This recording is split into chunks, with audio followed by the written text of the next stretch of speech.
বছরের প্রথম দিনই নতুন বই হাতে পায়নি সব শিক্ষার্থী। তবে জানুয়ারির মধ্যেই সকল শিক্ষার্থীর হাতে বই পৌঁছে দেওয়ার কথা বলেছে সরকার। সকাল থেকে শিক্ষা প্রতিষ্ঠানগুলোতে ভিড় করতে থাকেন শিক্ষার্থী ও অভিভাবকরা। প্রতিবারের মতো এবারও বছরের শুরুর দিনই নতুন বই হাতে পান অনেক শিক্ষার্থী। তবে প্রথম দিনই সব শিক্ষার্থী বই পাননি। নতুন বই পাওয়া শিক্ষার্থীরা খুশি থাকলেও বই না পাওয়া শিক্ষার্থীদের মন খারাপ দেখা গেছে। এদিকে এবারের বইয়ের কাগজের মান ও ছাপার মান ভালো হওয়ায় স্বস্তি দেখা গেছে অভিভাবকদের মধ্যে। এবার প্রায় 40 কোটি বই ছাপার কথা। তবে সব বই না পারলেও সব উপজেলায় বই পৌঁছে দিয়েছে সরকার পতনের পর ব্যাপক পরিমার্জন এবং নতুন করে টেন্ডারের কারণে এবার বই ছাপাতে বিলম্ব জানিয়েছে এনসিটিবি। আর বাড়তি খরচ না করার জন্য এবার আগে থেকেই কেন্দ্রীয়ভাবে বই উৎসব বাতিল করেছে সরকার। তবে সব শিক্ষার্থী হাতে বই না পেলেও বইয়ের পিডিএফ কপি পাওয়া যাবে এনসিটিবি ও সংশ্লিষ্ট অধিদপ্তরের ওয়েবসাইটে।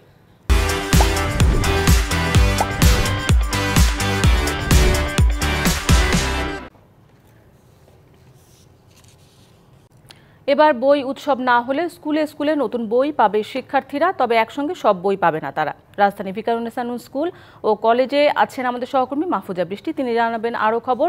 চলে যাচ্ছি তার কাছে। বৃষ্টি, আমরা তো জানতে পেরেছি যে আজকে সব শিক্ষার্থী বই হাতে পায়নি, তারপরে যারা যারা পেয়েছে তাদের খুশি দেখা গেছে, আমরা আগের নিউজে জানতে পেরেছি। এমনি এখনকার পরিস্থিতি কেমন এবং শিক্ষকরা কি বলছেন, কবে নাগাদ বই হাতে পাওয়া যাবে? ধন্যবাদ শান্তা। এই দেখুন, আমার হাতে নতুন বই এসেছে। এই বইগুলো আজকে দেয়া হয়েছে। আমার হাতে দুটো আছে, গণিত বইটিও দেওয়া হয়েছে। 3টি করে কিন্তু এই ভিকারুননিসা স্কুলে বই দেওয়া হচ্ছে। কিছুক্ষণ আগে বই উৎসবের মাধ্যমেই কিন্তু শিক্ষকরা সবাই কিন্তু এই শিক্ষার্থীদেরকে এই হল রুমে তাদেরকে বই বিতরণ করা হয়েছে। আজকে যারা বই পেয়েছে তাদের মধ্যে সপ্তম থেকে দশম শ্রেণীতে 3টি করে বই পেয়েছে এবং ষষ্ঠ থেকে প্রথম থেকে তৃতীয় শ্রেণীতে বই পেয়েছে। তবে এই রমনা শাখায় কিন্তু রমনা ভিকারুননিসা নূন স্কুলে কিন্তু এখন পর্যন্ত প্রাথমিকের বইগুলো এসে পৌঁছায়নি। তাদের আরেকটা যে ভার্সন আছেন সেটাতে কিন্তু পুরো ঢাকা যে আরেকটা সেকশন আছে সেটাতে কিন্তু প্রাথমিকের বই এসেছে।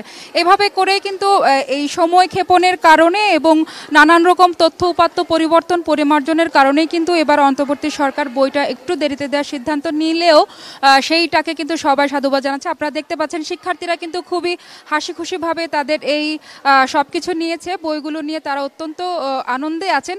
কিন্তু শান্তা, একটা কথা বলতে চাই, যেটা হচ্ছে দশম শ্রেণীর যারা আছেন তারা কিন্তু একটু নারাজি জানিয়েছেন। তারা বলছেন যে তাদের এই বইটা যদি তারা আরেকটু কিছুদিন আগে পেত, নবম শ্রেণীতে দেওয়া হতো, তাহলে দশম শ্রেণীর যে এসএসসি পরীক্ষা তার প্রস্তুতিটা আরও ভালো হতো।